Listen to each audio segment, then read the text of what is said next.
and white supremacists on the same moral plane. I'm not putting anybody on a moral plane. What I'm saying is this. You had a group on one side and you had a group on the other, and they came at each other with clubs, and it was vicious, and it was horrible, and it was a horrible thing to watch. But there is another side. There was a group on this side, you can call them the left, you've just called them the left, that came violently attacking the other group. So you can say what you want, but that's the way it is. On both sides, too? You said there was hatred, there was violence on both sides. Well, I do think there's blame. Yes, I think there's blame on both sides. You look at both sides.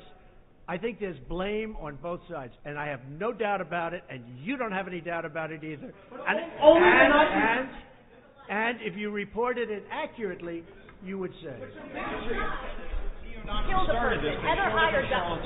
They showed up in Charlottesville to protest. Excuse me. They didn't put themselves down as you. And you had some very bad people in that group. But you also had people that were very fine people on both sides. You had people in that group, excuse me, I saw the same pictures as you did.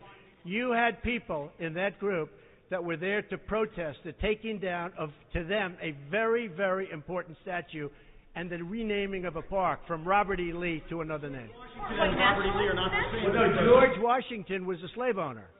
Was George Washington a slave owner?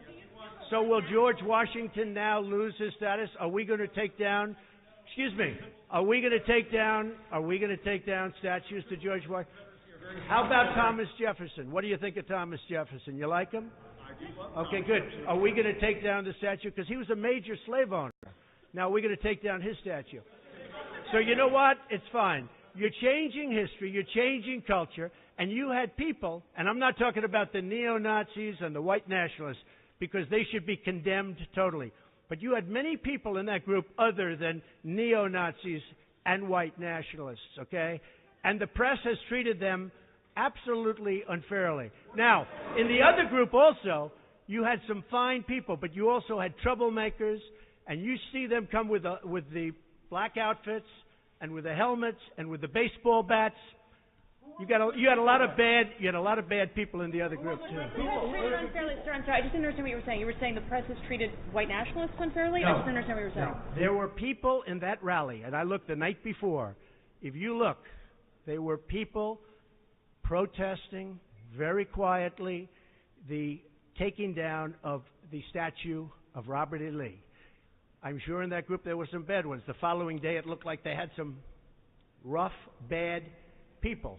Neo-Nazis, white nationalists, whatever you want to call them.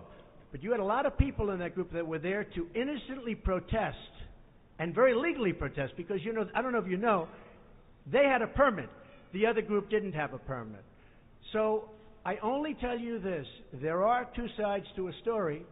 I thought what took place was a horrible moment for our country, a horrible moment. But there are two sides to the country.